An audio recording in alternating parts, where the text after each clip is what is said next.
Here is Duke of Dooley, and so we're just calling him Duke, of course, which actually suits him quite well. And so Duke is an enormous 17-hand 6-year-old thoroughbred gelding by midshipman.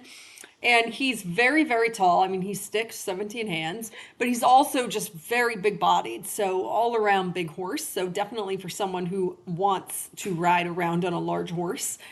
But for a large horse, he is so wildly quiet. He is absolutely lovely with a super trainable, quiet, calm sort of brain and demeanor.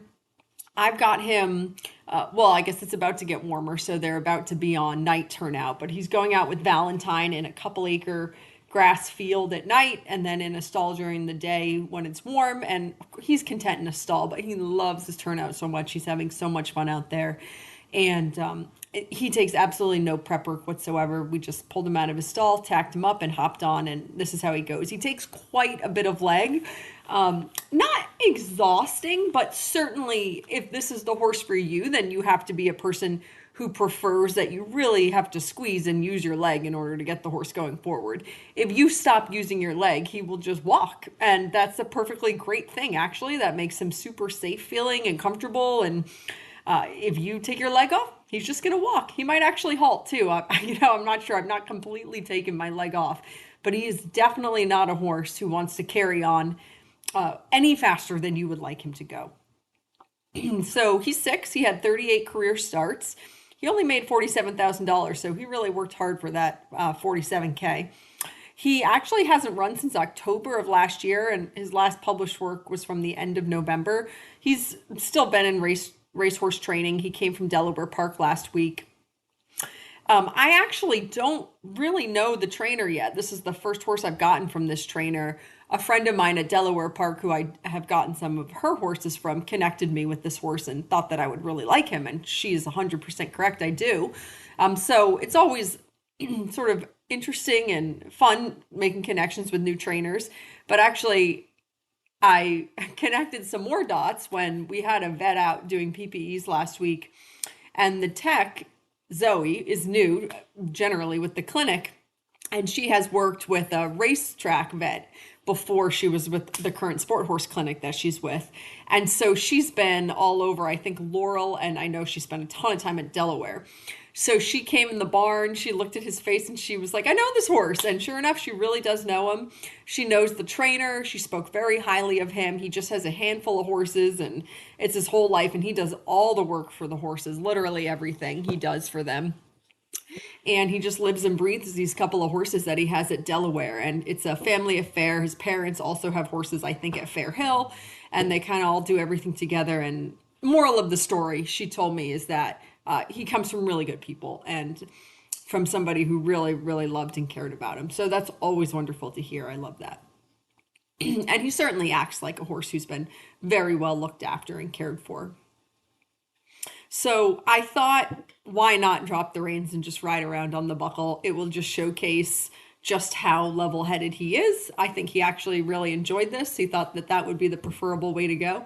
Actually, I shouldn't say that. He's super, super soft. If you get him coming straight and forward, he's more than happy to be round. He's like soft as a feather, actually, in the bridle. He's in the Trust Innocence full cheek snaffle. So it's a soft rubber straight bar full cheek. So he goes a little bit against the grain than the average in that he finds the right a little bit easier than the left right now. He just wants to be a little bit leaning on that left shoulder. So when you're going to the right, you're babysitting the outside shoulder, but actually he's quite easy about it to the right. When you're going to the left, however, he wants to lean in a little bit on that inside shoulder. And so I've ridden him a few times now, and we've just been working on standing up that left shoulder, tracking to the left, and finding some left flexion. He's getting it super, super well in the walk. It's coming around in the trot quite nicely. We don't have it yet in the canter. I honestly just haven't even worked on it yet in the canter. So I don't have any canter yet to the left. I assure you he canters to the left. He just had a little trip behind there.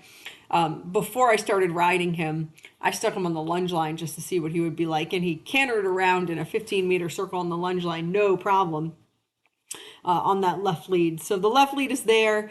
And once I get him straighter and more lateral off that left shoulder, the lead will just be there. So there's really no reason to sort of pick at it yet. He's got to first get more solid at it in the trot, and then it will just sort of come naturally in the canter.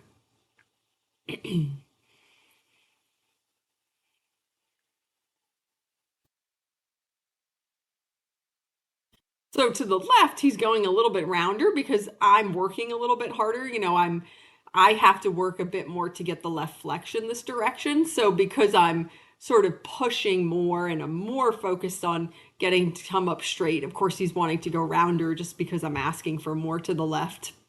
You could certainly just drop the reins and float around. You would have a little bit of a hard time going straight down this long side if you did that, but certainly he's not going anywhere fast. And actually, he's quite. I mean, when he does sort of make the shape and come over his back a bit and move a bit more forward in front of the leg, he's extremely lovely. I mean, he's makes a gorgeous shape and the movement is very nice. All the pieces are there for absolute gorgeousness.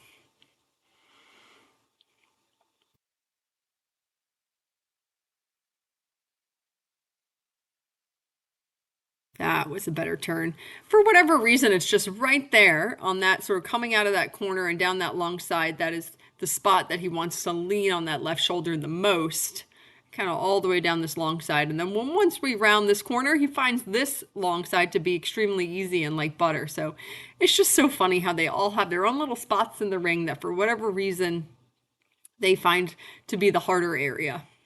And so this is so lovely.